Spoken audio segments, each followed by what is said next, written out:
دسپین بولدک د جګړې وروستی حال.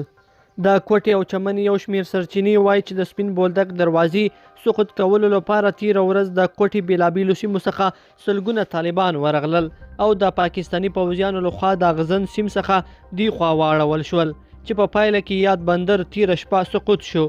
تازه خبر دا دی چې سپین بولدک د هوایی ځواکونو ترڅنګ د کمانډو پولیسو 444 ځانګړي قطعي او د ملي امنیت 03 قطعي ځواکونه رسیدلي.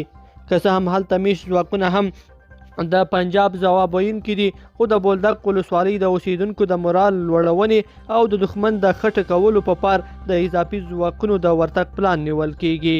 پاکستان د شپې له منځه په موټرونو کې طالب جنګیالي تر کرښې راواړول، سهار بیا ښکاره راتېرول. د سرچینو په خبره چې د طالبانو لیکو کې پاکستاني پوځیان هم شتون لري چې د کندهار د سقوط کولو پلان یې درلود. بل خوا تېرو 3 میاشتو کې 1155 پاکستاني عسکرو ته مرګ ژوبله اوښتې.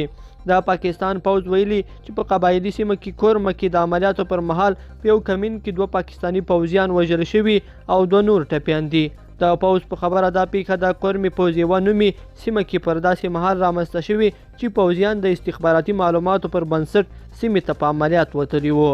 په همدې حال کې د CRS په نامه یوې څېړنیزې ادارې ویلي چې د تېرې اپریل میاشتې څخه تر جون میاشتې پورې یوازې په پښتونخوا او قبایلي سیمو کې 203 پاکستاني عسکر وژل شوي او تر 950 ډیر نور ټپیان شوي دي. لیدونکو په دې هیله چې دا مطلب به مو تر پایه لیدلی وي. که مو دغه ویډیو خوښه شوې ویډیو لایک کړئ او چینل سبسکرایب کړئ. تر بیا ښه وخت.